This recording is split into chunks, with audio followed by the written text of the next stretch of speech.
Donc bonjour à tous, bienvenue sur cette nouvelle vidéo.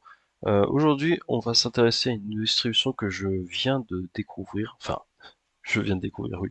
Je me suis intéressé beaucoup dessus. Il s'agit de Securonois Linux. C'est une distribution qui est axée sur la sécurité et les données privées. Et franchement, enfin, ça a l'air prometteur.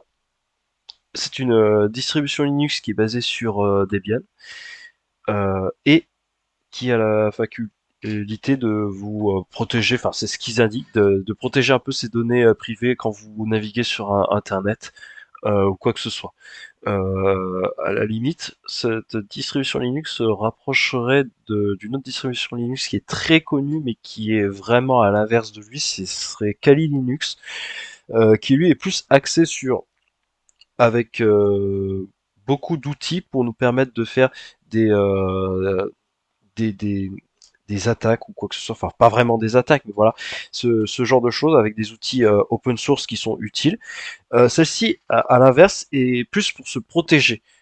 C'est ce qui va vous permettre d'aller sur des sites internet sans savoir que vos données sont pistées, sont utilisées à des fins malveillantes. Donc voilà, c'est vraiment le système d'exploitation, enfin de ce qu'il indique ici, c'est pas moi qui le dis, pour vous permettre si vous avez un ordinateur qui est avec cette distribution, de vous permettre de vous connecter à un Wi-Fi public euh, en toute en toute sécurité. Alors cette distribution est basée sur Debian, Debian de la branche testing, donc à faire gaffe pour les mises à jour. C'est une rolling release. Il y a deux environnements de bureau qui sont par défaut. On a l'environnement maté, comme on peut le voir sur cette capture d'écran, ou l'environnement GNOME. Par défaut, c'est maté. Quand vous allez dans le téléchargement, donc ça va ici, ça va vous le faire télécharger sur SourceForge. SourceForge, voilà, on arrive sur cette petite fenêtre. Il y a un Discord et tout, c'est incroyable, etc., etc. Pour télécharger, vous pouvez directement télécharger ici, mais ça va vous proposer la version GNOME. Si vous voulez télécharger la version Maté, bah vous allez en bas et vous cliquez dessus. Normalement, voilà, ça devrait le télécharger. Moi, je me suis préparé à l'avance. Donc voilà, j'ai déjà ma machine virtuelle. On va l'allumer direct. Je ne l'ai pas allumé, je ne sais pas à quoi m'attendre, donc on va l'installer et je vous tiens au courant. Donc l'installation se fera sur Calamares, donc c'est l'installation de Debian, il me semble. Voilà. Alors vous pouvez soit l'installer en live, c'est-à-dire, c'est pas vraiment une installation, c'est vous la mettez sur une clé USB et c'est par le biais de cette clé USB qu'elle va démarrer et elle ne sera pas installée sur votre disque dur de votre ordinateur. Donc ça nous fait penser à une telle OS, il me semble, qui est exactement pareil, qui est vraiment une distribution Linux axée sur la sécurité, mais qui n'existe que en live USB. Mais celle-ci, on peut aussi l'installer euh, euh, dans le cas d'une distribution normale. Donc moi je pense que ce que je vais faire c'est que je vais l'installer. Donc nous voilà bien arrivés sur le bureau. On peut arriver directement sur le bureau comme si on était sur une Linux Mint. On nous propose déjà de directement installer la distribution. Après voilà, vous pouvez soit l'utiliser comme ça, donc là on est en live USB, ce qui vous permet d'utiliser la distribution complète normalement, je pense, hein. Je crois qu'on peut aller sur internet pour voir si y a des trucs. On nous propose Firefox comme navigateur par défaut. Ah, sinon il y a Tor Browser, donc si vous voulez, voilà, comme c'est accès à la sécurité. On a, on a des logiciels que je connais pas trop, mais voilà. On a Proton VPN hein, pour ceux qui ont besoin d'un VPN, Thunderbird pour les messageries, Wireshark hein, si vous voulez vérifier votre RAM. Ah, Electrum Bitcoin Wallet. Donc ça, je pense que c'est pour les banques de Bitcoin. Je m'y connais pas dessus. Là, on est sur l'environnement maté, donc j'ai pris l'environnement maté parce que l'environnement GNOME, on la voit à peu près partout. Je voulais voir l'environnement par défaut. Tac, tac, tac. Donc on a plus masse, ça doit être je sais plus de quel environnement de bureau c'est tiré celui-là. On a Vim qui est déjà installé, ça c'est cool. Maté Calculator, voilà. On n'a pas de suite au Office. On a le truc pour voir les PDF ou les documents, mais c'est tout. Tout. Ah, je savais pas que Maté c'était avec un KDE System Setting. Non, parce que normalement Maté, il n'y a pas le menu ici, c'est différent. Ouais, Maté c'est plus ça. Ouais. On a VLC qui est déjà installé. On a d'autres trucs. On a Htop qui est déjà installé, ça c'est bien ça. Bah, tiens, on peut vérifier directement ce qu'elle consomme, hein. Ah, ça peut la lancer directement. Ah oui, 1,13 Go de RAM ça utilise, hein.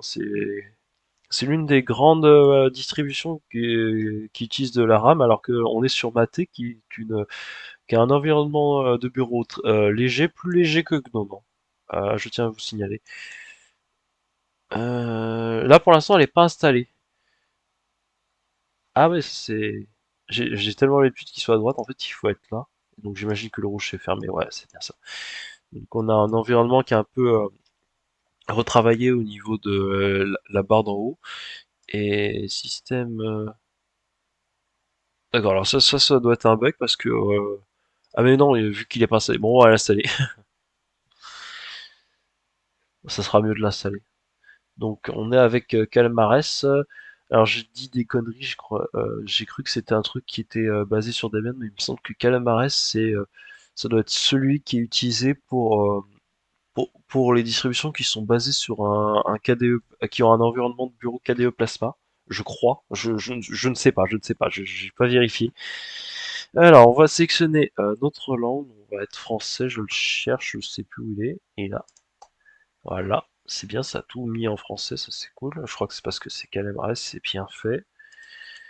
Euh... Ah, il y a un petit bug, j'ai dit français. Bon, ok, bon, on va être à Paris, voilà.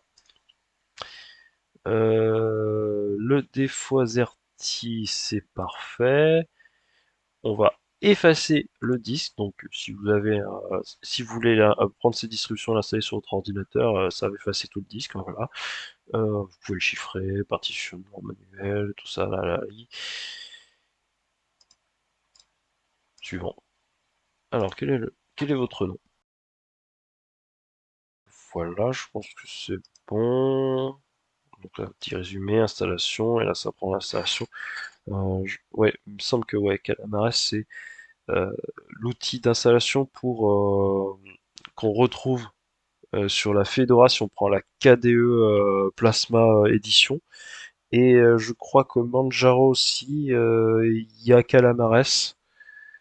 Si on prend la distribution KDE, il me semble. Parce que si on est avec Dome, je suis pas sûr qu'on est avec Calamares. Ou peut-être que si, on verra bien. J'ai pas testé, donc moi j'ai pris Maté parce que je voulais le truc par défaut. Après, si vous voulez Gnome, bah, il y a Gnome qui est déjà paramétré dessus, donc c'est à votre disposition.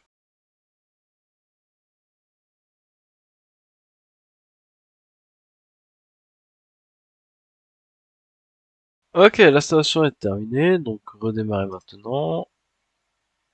Terminé. Donc cette fois-ci, nous voilà bien, bel et bien sur le Securonois Linux, un environnement maté avec, avec quelques applications qui sont déjà installées, dont Firefox, des trucs de Tor, des trucs de sécurité, c'est quoi ça? Ah, des trucs pour... oui. Ah, putain, j'ai tellement l'habitude. C'est quoi ça? I2P routeur menu, sécurise traffic router. Est-ce qu'on peut aller sur... J'aurais dû tester avant. On a mis quasiment une demi-heure à installer tout ça. On a DuckDuckGo qui est notre moteur de recherche, donc par défaut, c'est bien. Ça montre que c'est incognito. Après, je sais pas trop si on peut vraiment les faire confiance. On va faire des petits tests, bon, ouais. Après, ils disent bien qu'on est pas pisté et tout ça. Petit test. Au moins, ça fonctionne très bien. J'ai tellement l'habitude d'avoir le truc à droite que je suis perturbé. Mhm, mhm. Euh, Où est-ce que c'était l'outil que je voulais utiliser? Betop++, hein, c'est vrai que ça peut être pas mal ça. Et htop. Et j'ai vu un autre aussi. Putain, c'est un peu bugué au niveau du menu. Tac tac, terminal maté. Euh, voilà.